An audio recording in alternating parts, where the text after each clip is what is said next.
There we go. It's got to record. Otherwise, I get into a lot of trouble with people who say, "Where's the service? We want to listen to it." So let's pray. Let's ask the Lord to bless our time together this evening. Our precious Heavenly Father, we thank you in the mighty name of Jesus that we've come to the end of the year, another year, Father, and we know and we can all vouch for it that this year flew by like lightning. It was so quick. And Father, we're at the end of another year where we look to the heavens, we look to you. Our eyes are not on this world or the things of the world. Our eyes are focused on you. We thank you, Heavenly Father, you are already in 2026, and we are moving towards you and your divine plan and purpose for our lives. We thank you that you give us divine strategy, prophetic insight and understanding and wisdom, Father, to walk this life, but to walk it with kingdom principles. And Father, help us to make that impact and a difference in the hearts and lives of people wherever we go. And thank you that 2026, although we know times are going to be tough, we know our God is tougher than whatever season we are in, and he makes us tough for the seasons because we operate by faith and by the Spirit of God. I thank you, Holy Spirit, that you anoint my lips to speak the word of God accurately as you would want me to say it and speak it into the hearing of God's precious people.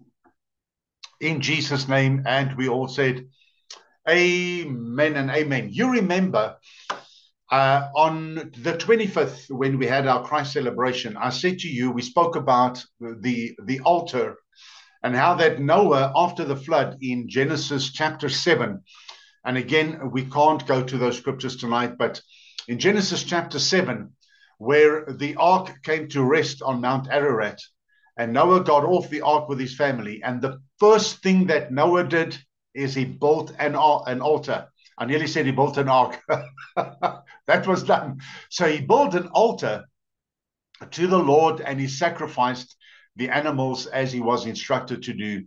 And the smell of the sacrifice, the sweet smelling aroma, came into the nostrils of God, and God made a promise.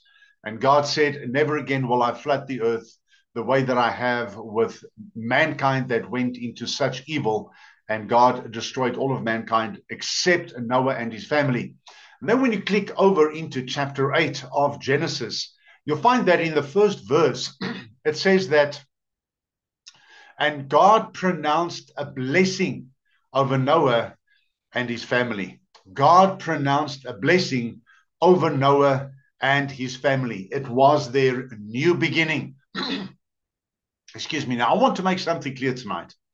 Because God is the eternal being and God is spirit, John chapter 4:24, God is spirit.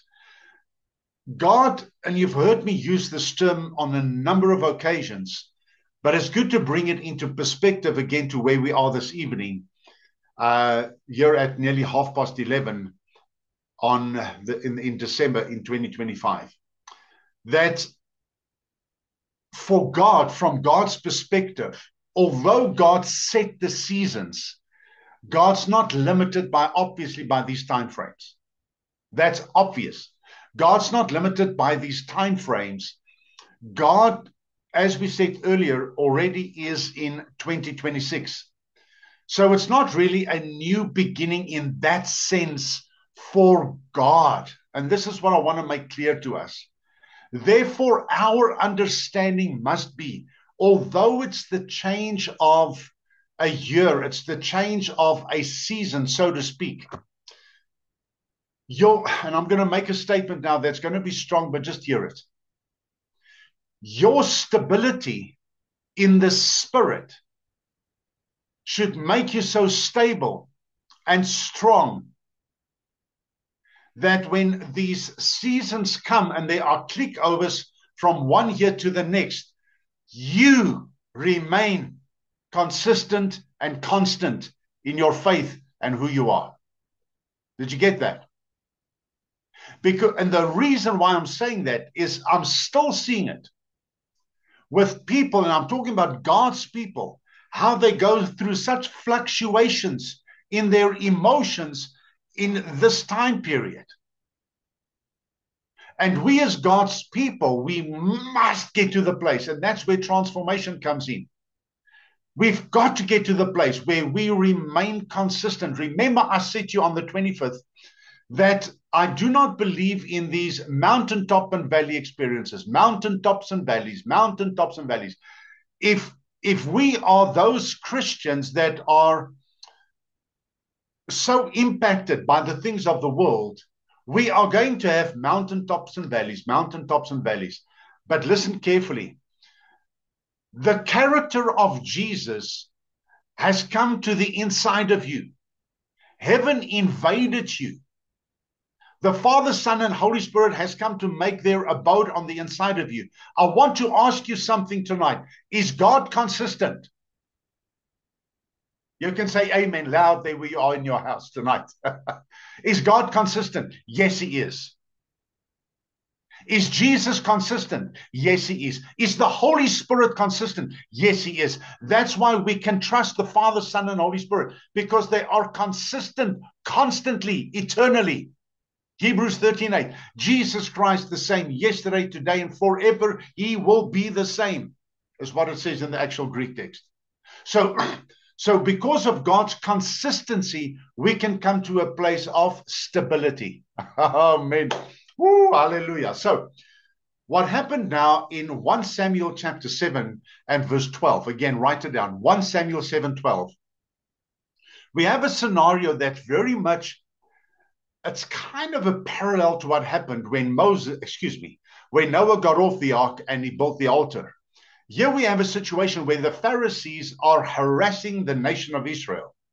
Samuel comes and he builds an altar and he makes a sacrifice of a spotless lamb to God.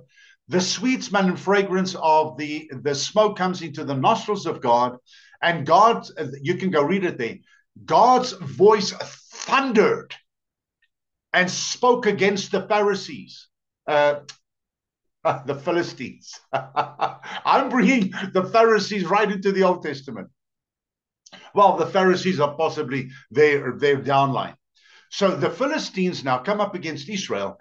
Samuel makes a sacrifice. God's pleased with the sacrifice. God thunders against the Philistines, and they are thrown back in battle.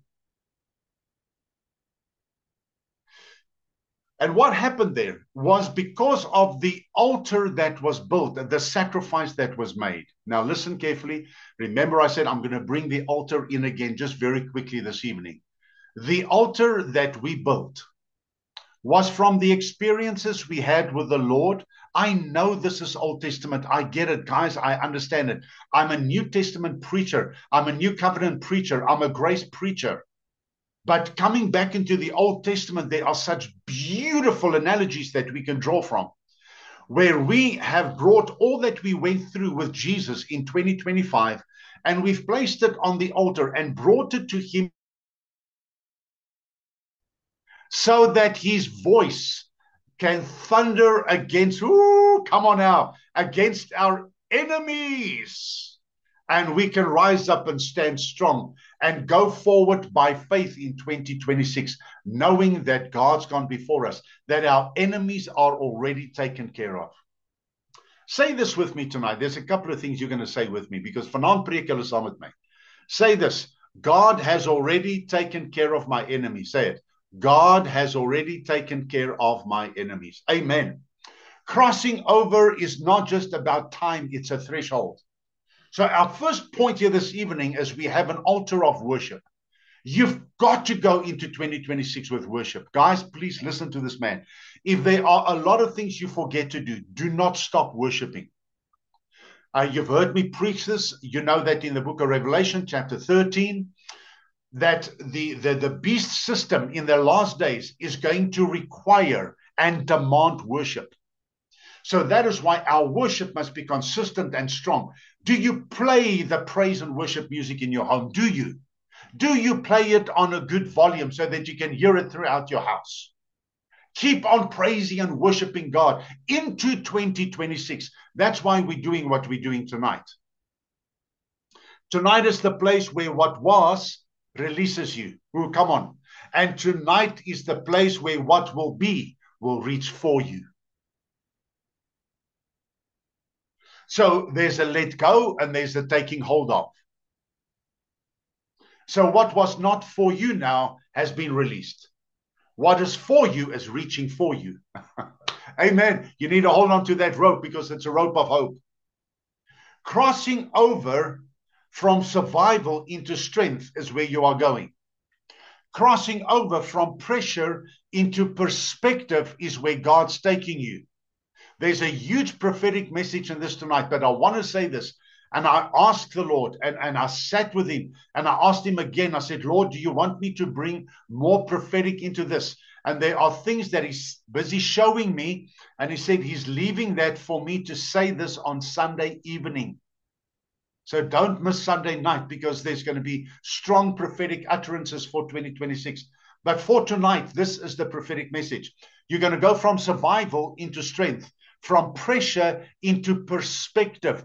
What that means is things are going to open for you, and you are going to see it from God's point of view. You are going from being tested in 2025 to your testimony in 2026. Point number 2. I'm not going to waste time. We're going to get into this. Number 2, God was faithful in the fire with you in 2025. Isaiah 43 verse 2 says, when you pass through the waters, I will be with you. And I want to bring this verse into the past tense. God was with you when you passed through the waters in 2025. God was with you, and he walked with you through the fire that you were not burnt in 2025. Isaiah 43 verse 2. Again, these references are there. Please go and check it afterwards. So God has been with you. He walked through the waters with you. He was in the fire with you. Many of you walked through grief, loss, emotional stress, financial pressure, and a lot of change in 2025. Again, there's a little bit of a reiteration, these statements from what I said on the 25th.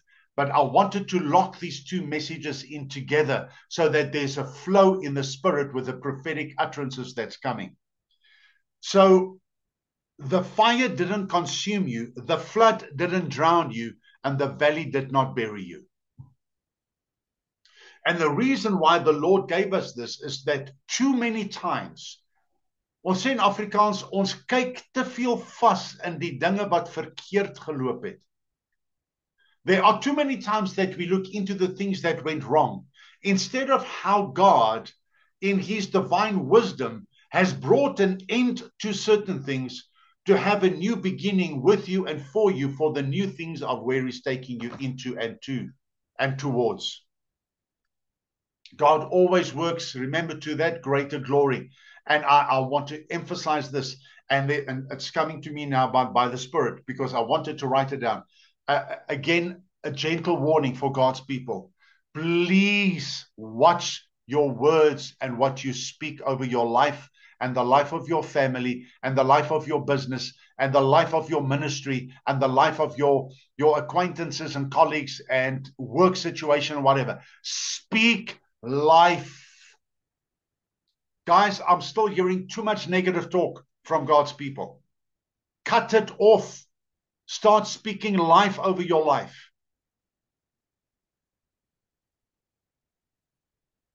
I still think there's really, guys, too much complaining and moaning about things. Look at what the Word of God says. The more time you spend in the Word, the more you're going to realize how positive, word-based your speech can become. God does not abandon his people in the hard seasons. He reveals himself in and through them. I'm going to say that one more time. God does not abandon his people in the hard seasons. He reveals himself in and through them. Amen. Psalm 34:19. Many are the afflictions of you. I know you know the scripture. Come on, say it with me. Many are the afflictions of the righteous, but the Lord delivers him out of them all. How many? All. You say, but why is it that the righteous have many afflictions? Why is it that we have all the afflictions? It's because we recognize the devices and the schemes of the enemy. For the people who are in the world, it's just life. For us who have the life of Jesus in us, We have what? Divine perspective. We have divine insight, and we have divine discernment. That is why it seems like there are more things that we are going through than the people in the world. No, it's just that God's given us answers. God's given us answers even before we start going through the stuff. That's why we've got to lean on him. So again, Psalm 34:19, many are the afflictions of the righteous, but the Lord delivers him out of all of them. You didn't just endure, you were carried. You know, I'm reminded of that story of footprints in the sand, where the guy's walking and he had this dream, and he's walking with Jesus, and he sees the two sets of footprints. You know, this is such an old one, but it's still a good one. And then in his dream, he sees only the one set of footprints, but he doesn't see Jesus. And he wakes up in the morning, he says, Lord, why is it that then when there were two sets of footprints, you were with me and you walked with me? But through the tough times, when I felt overwhelmed, there's only the one set of footprints. Where were you? You know, it's amazing how, and that story is so true.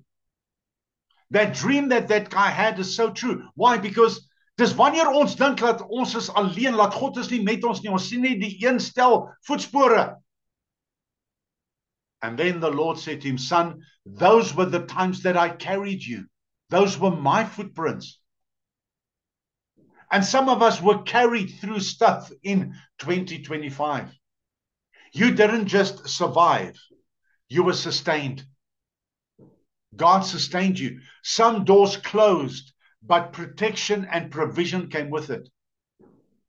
Sometimes we get flabbergasted in the sense of being perturbed when doors close. But remember, when doors are closed, God's taking you into new hallways towards new doors.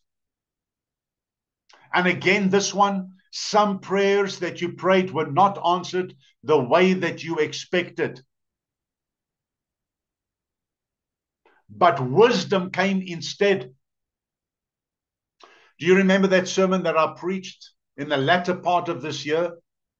To thank the Lord for prayers that were not answered. Do you remember that sermon? Revelation that the Lord gave. When he spoke to me the one day, he said, son, why don't you thank me for prayers that I never answered? And I'd never heard a sermon on that. I thought, how do I do that? And why must I thank the Lord for prayers that were not answered? It's because those prayers were my will. They were JP's will. It's what I wanted. And I felt that God could be in a good place to actually make that happen. And he didn't make it happen. Because he sees the whole picture from his perspective. Hy sien alles oor jou lewe, die verlede, die hede en die toekoms. He sees the past, the present and the future. So because of his wisdom and insight and divine plan and purpose for your life, he limits certain things and he amplifies other things. Oh, I'm going to say that again. He limits certain things and he amplifies other things. Oh, he does. You see, but when those prayers were not answered the way you expected, wisdom came instead. Where now you had understanding about the deeper ways of God. Number 4. It's a scripture in Acts chapter 16 that I know that you turn to now, and I know you are there because I asked you to turn there. Just 2 verses I'm going to read from the scriptures tonight. Acts chapter 16. And we're going to go into midnight in about 16 minutes. Watch this. Paul and Silas are locked up in a prison because of them preaching the gospel. Verse 25. But about at midnight, there where you are seated, say it with me. At midnight, say it. At midnight. Die middel van die nag. As Paul and Silas were in a desperate situation and they were moaning and groaning and complaining to the Lord why they were in the situation they were in. They were only doing good for the kingdom of God. And why did they find themselves in a place like this? What did they do to deserve this? You say to me, genade, potgieter, van watse Bybel af lees jy vanaand? Is te laat vir jou. Is that what the scripture says? But isn't it so true in so many situations? Here, wat het ek gedoen om hierdie te verdien? What did I do to deserve this? Be very, very, very careful with those questions. You are speaking from the point of view of a man and a woman with no insight into the ways and purposes of God. Because here it says, but about at midnight, as Paul and Silas were praying and singing hymns and praises to God, in die middel van die tronk, in the dungeon, it was in the worst of the worst of the worst part of that jail. Stinky, smelly, dark, stuffy place. Wat doen hulle? Hulle bid en hulle sing. En hulle het nie saggies gesing nie. They were not reserved. They were not shy. Because the word of God says they sang and the other prisoners heard them.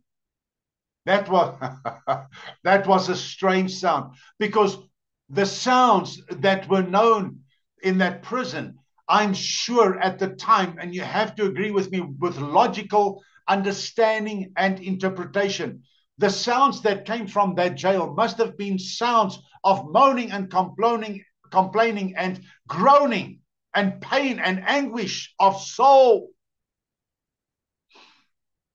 But hierdie twee manne sing en hulle loof die Here, and the other prisoners were listening to them. Oh yes, because that's a beautiful sound in a dark place.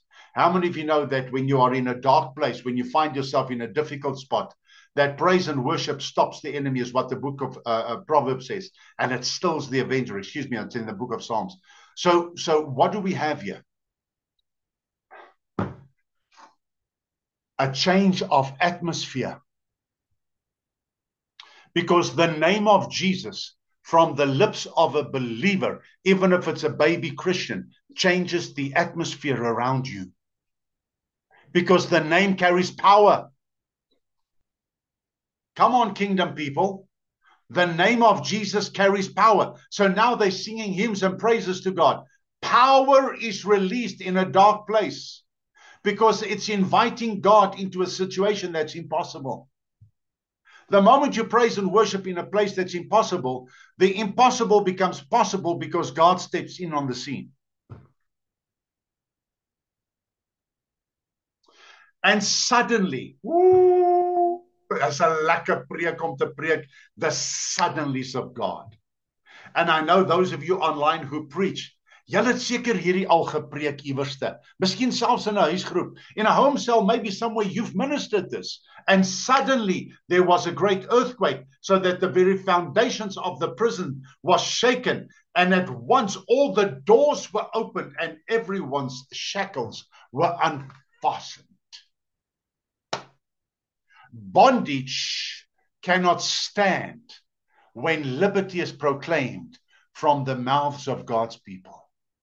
That's why, again, the Spirit of God has said, be careful what you speak over your life from now into 2026 and in 2026 and through 2026. So they sang at midnight. Midnight crossover is the setup for suddenlies. The chains fell. The prison doors were opened. The foundations were shaken. So prophetically, we declare tonight, almal van ons wat online is vanaand, ons bevestig dit met ons monde, wat uit ons harte uitkom, because the heart will speak the mouth will speak what's in the heart. The abundance of the heart will bring forth the words of the mouth. So here it is, prophetically tonight, we declare, and I declare it with you, that the old chains are breaking. Those chains are breaking in Jesus' name. We declare it. The prison doors are opening. The old shackles and weights that have been holding us back with some of the things are falling off tonight in Jesus' name.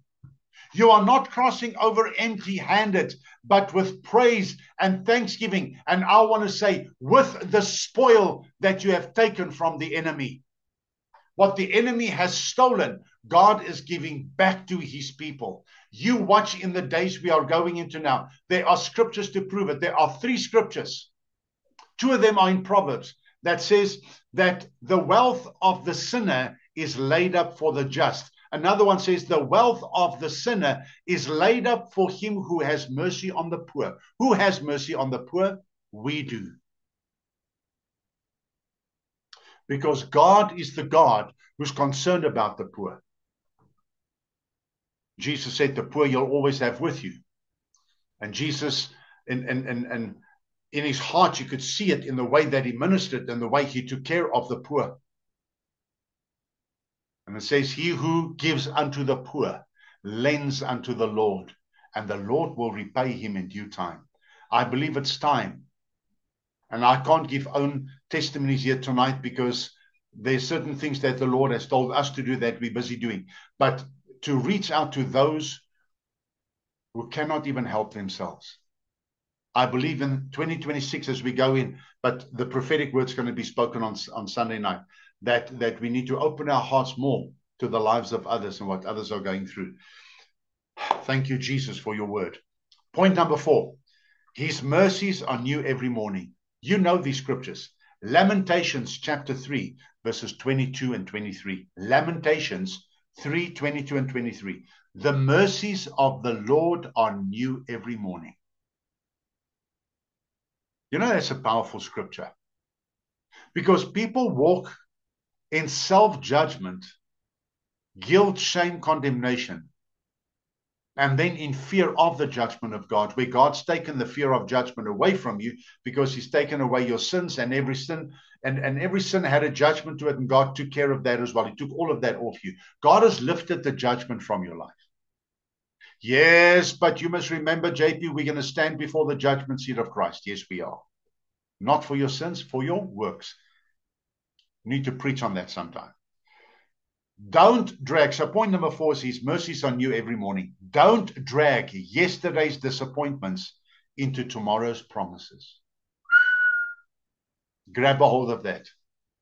Don't drag yesterday's disappointments into tomorrow's promises. I said something similar to that on the 25th. Don't rehearse past pain in your new season. Did you get that? Don't rehearse past pain into the new season. Remember the POP principle. The Prince of Peace has given you the platform of peace where you should speak words of peace over your own life. Number 5, and that's the last point, cross over with confidence because you're still walking with the same God. You know, when I make these notes and I write these things down, and the Spirit of God gives me certain things, like that one, I actually laugh the way that I laugh now, because I go, Lord, this is so simple, the things that you tell us. But the reason you tell us these things is sometimes we don't get it. Really, we don't. And I mean, I laugh at myself that God makes it so simple and clear for us. We are going into the future with the same God who has seen us through in the past. Joshua chapter 1. Again, we can't read. Please go and look at Joshua chapter 1, verses 6, 7, 8, 9, and 18, the last verse of that chapter. Can I say that name again? 6, 7, 8, 9, and 18. Those verses says, where God's speaking to Joshua, it says, only be strong and of good. Yes, you said it. Courage. And he repeats it 3 times. He says it. Then verse 8, he talks about the book of the law that should not depart from your mouth. So again, I'm going to encourage God's people, stay in the word of God. Get your nose in the Bible and keep it there for 2026. Get to know the heart of God through the word. And he repeats it then again, where he says, only be strong and of good courage. Do you know that God told him that 3 times? Then the people, the Bible says, the people came and said to Joshua, only be strong and of good courage. He had it from God, and he had the right people around him to say, come on, be strong and of good courage. We're going to do this. Those are the people you need around you in 2026. Not the vision slayers, but the go-getters. The same God who brought you through this year will take you through the new year all the way. Let's make prophetic declarations before we take communion. Say this with me. I'm still standing because the Lord is faithful. I'm still standing because the Lord is faithful. Say this with me. I'm crossing over with praise, not regret. Amen. Say this with me. Thank you, Lord, for removing what no longer serves your purpose. Say this with me. Thank you, Lord, that the delays were part of my preparation. Say this with me. Thank you, Lord, that the challenges strengthened me. The last one.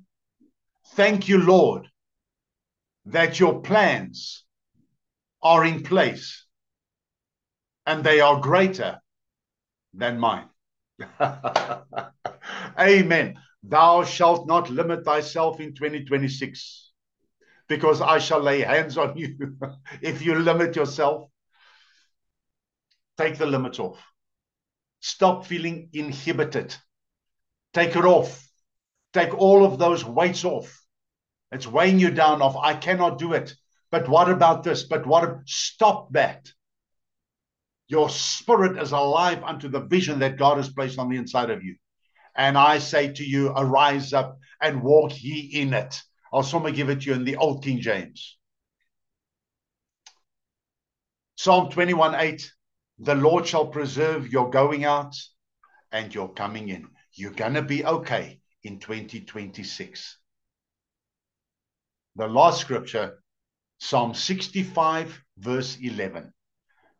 God crowns the year with his goodness. Please go read those two scriptures. Psalm 121:8. The Lord shall preserve your going out and your coming in. Psalm 65:11. God crowns the new year with his goodness. Is there an amen there tonight? Amen. Now, take the cup and the bread. We are going to share communion together. As we are nearing the hour of 12 o'clock, it's 2 minutes to go. Thank you, Lord, that sermon fitted in perfectly in that time slot. I was a bit concerned that I was going to go over the time, but it fitted in perfectly. I know that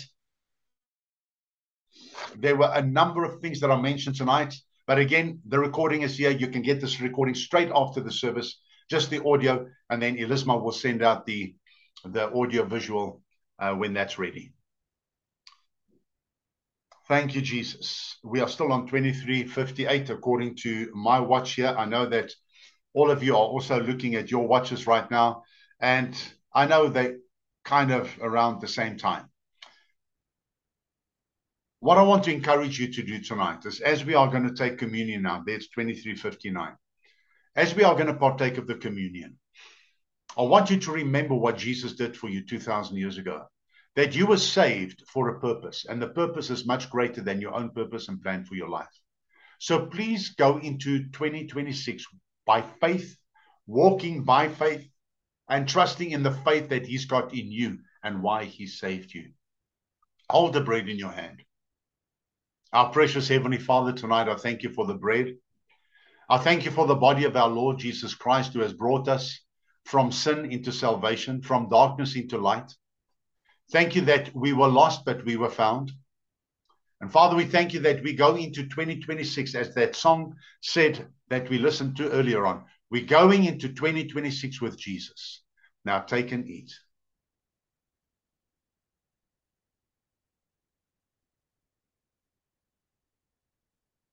And according to my phone now, it's just gone to midnight. And with the fireworks going off outside, Lord, have mercy on them. Father, we thank you for the cup. We thank you for the blood of our Lord Jesus Christ that has saved us from sin in all its forms and manifestations, that we stand holy and without blame before you in love elect as the elect of God. Thank you that you brought us into a place of safety and strength and stability. Thank you, Jesus, that you are the foundation on which we stand. Tonight, we thank you as we go into 2026 now, in this new morning of the new year. Father, we thank you that you are already ahead of us. And Father, we ask you, even in 2026, what you are up to, and may we please be a part of that. And thank you for your grace, your mercy that always sustains us. Thank you, Father, that you've brought us into life. In Jesus' name, take and drink.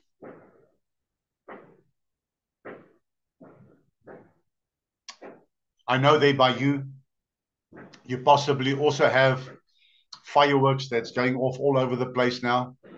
So let me just pray a blessing over you. Father, in the mighty name of Jesus, I speak a blessing over every person tonight.